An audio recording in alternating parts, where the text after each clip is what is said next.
বৈদেশিক শাসনের সময়কাল থেকে শুরু করে বারবার আমাদের দেশের কৃষক, শ্রমিক, ছাত্র জনতাকে শাসন শোষণ করার নয়া বন্দোবস্ত কায়েম করা হয়েছে, কিন্তু আমাদের জনগণ কখনো মাথা নত করে নাই। তারা বারবার জেগে উঠেছেন। 1857-তে জেগে উঠেছেন, 1947-এ জেগে উঠেছেন, 71-এ জেগে উঠেছেন, 90-এ জেগে উঠেছেন। সংগ্রামী ছাত্র জনতা প্রতিটি লড়াইয়ের মধ্য দিয়ে আমাদের জাতীয় সত্তার বিকাশ ঘটেছে। ঐতিহাসিকভাবে এই বদ্বীপে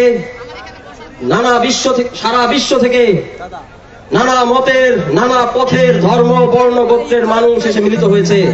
সুজলা সুফলা শস্য শ্যামলা বাংলায় হাজারো চিন্তা, হাজারো পথ ও মতের সম্মিলন ঘটেছে।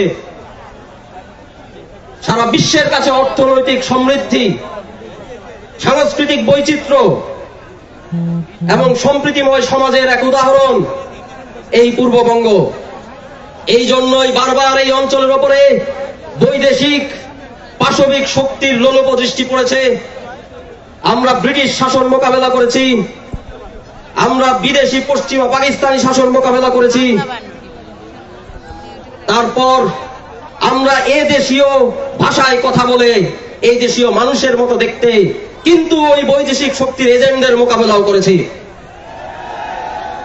এই ঐতিহাসিক যাত্রাতে বারবার পশ্চিম দিক থেকে যে আসা আগ্রাসী শক্তির বিরুদ্ধে বাংলাদেশের কৃষক, শ্রমিক জনতা প্রতিরোধ গড়ে তুলেছে। নিজেদের স্বাধীনতা ও স্বকীয়তা আমরা কোনোদিন বিদায় দেই নাই। তারই ধারাবাহিকতায় 2024 বাংলাদেশের স্বাধীনতার পর থেকে এই অঞ্চলে বাংলার নিজস্ব অর্থনীতি, নিজস্ব সমাজ, সংস্কৃতি এবং সভ্যতার বিকাশের পথে যে বৈদেশিক আধিপত্যবাদ বাধা হয়ে দাঁড়িয়েছিল, বৈদেশিক আধিপত্যবাদের যে এজেন্টরা আমাদের উপর চেপে বসেছিল, জনগণকে সাথে নিয়ে ধর্ম, বর্ণ, মত, পথের বিভেদের ঊর্ধ্বে ওঠে জনগণ হিসেবে আবির্ভূত হয়ে আগস্টে আমরা সেই দানবকে তাড়িয়ে দিয়েছি। সুপ্রিয় ছাত্র জনতা, আমাদের এই সংগ্রামে অনেক রক্তক্ষয় হয়েছে। আমাদের হাজারো ভাই বোন এখনো হাসপাতালে বিছানায় কাতরাচ্ছেন। আমাদের হাজারো ভাই বোন শহীদ হয়েছেন। আমাদের শহীদ এবং গাজী ভাই ও বোনদের আত্মত্যাগের দায়ভার এখন আমাদের কাছে। আমাদের কর্তব্য কি?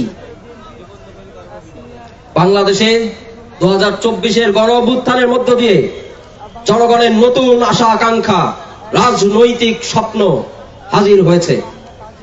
জনগণ এখন আর কারো দাসত্ব মেনে চলতে চায় না, কারো কোন এলিট গোষ্ঠীর নেতা হয়ে ওঠার কোন অস্ত্র হিসেবে সে ব্যবহৃত হতে চায় না। জনগণ এখন নিজেদের ভাগ্য নিজেরা নির্মাণ করবে। কোন পরিবারতন্ত্র, কোন এলিট গোষ্ঠীর হাতে জনগণ ব্যবহৃত হবে না, হবে না, হবে না। বাংলাদেশে কৃষকের ছেলে, শ্রমিকের ছেলে, মজুরের ছেলে সামনের বাংলাদেশের নেতৃত্ব দিবে। 2024 সালে এটাই নতুন বন্দোবস্ত। আমাদের রক্তের দাম এটাই, আমাদের রক্তের দায়ভার এটাই। এই ঐতিহাসিক দায়িত্ব কাঁধে নিয়ে নতুন রাজনৈতিক আশা আকাঙ্ক্ষা বাস্তবায়ন করতে দরকার নতুন রাজনৈতিক শক্তির। এই লক্ষ্য অর্জনে সারা দেশে বৈষম্য বিরোধী ছাত্র আন্দোলন, গণ অভ্যুত্থান নেতৃত্বদানকারী প্ল্যাটফর্ম এবং সারা দেশের সচেতন নাগরিক সমাজ, সুশীল সমাজ, কৃষক, শ্রমিক জনতা তাদেরকে সংগঠিত করতে গঠিত হওয়া জাতীয় নাগরিক কমিটির উদ্যোগে সারা বাংলাদেশ আমরা ঘুরেছি। আমরা কৃষকের কাছে গিয়েছি, শ্রমিকের কাছে গিয়েছি, পেশাজীবীর কাছে গিয়েছি, ব্যবসায়ীর কাছে গিয়েছি, দিনমজুরের কাছে গিয়েছি। আমরা তাদের কথা বুঝতে চেষ্টা করেছি, কেন তারা অকাতরে রক্ত ঢেলে দিয়ে আগস্টে ফ্যাসিস্ট আওয়ামী লীগকে উৎখাত করেছিলেন। তাদের আকাঙ্ক্ষার উপর ভিত্তি করে, কোন এলিট গোষ্ঠীর ইচ্ছায় নয়, কোন সুনির্দিষ্ট একটি মহলের মাথা থেকে হঠাৎ করে বের হয়ে আসা অলিক কোন কল্পনা থেকে নয়, বরং জনগণের আশা ও আকাঙ্ক্ষা থেকে আজকে এই নতুন রাজনৈতিক দলের উত্থান ঘটতে যাচ্ছে। জনগণের আশা আকাঙ্ক্ষা এমন একটি রাষ্ট্র যে রাষ্ট্র বহির্বিশ্বে মাথা উঁচু করে দাঁড়াবে।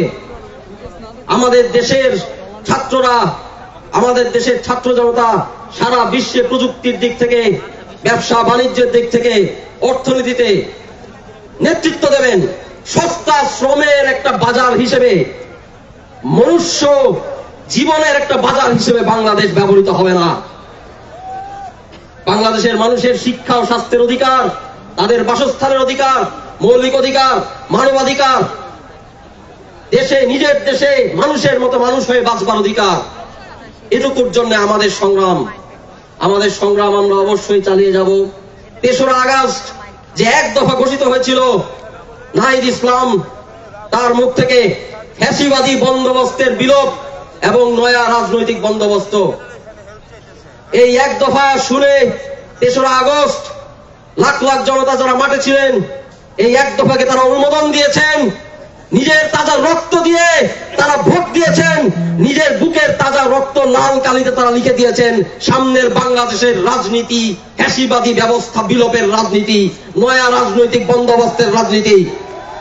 ২৪-এর গণ অভ্যুত্থানের মধ্য দিয়ে অর্পিত ঐতিহাসিক দায়িত্ব পালনে আমাদের রাজনৈতিক দল আজকে আবির্ভূত হতে যাচ্ছে। আপনাদের সকলকে আমরা পাশে চাই। এই লড়াই চলবে, এই লড়াই আমাদের জিততে হবে। সারা বিশ্বের নিপীড়িত জনতা আমাদের দিকে তাকিয়ে আছে। সারা বিশ্বকে নেতৃত্ব দেওয়ার জন্য বাংলাদেশ আজ প্রস্তুত, বাংলাদেশের সিটিজেন পার্টি আজ প্রস্তুত। ইনকিলাব জিন্দাবাদ।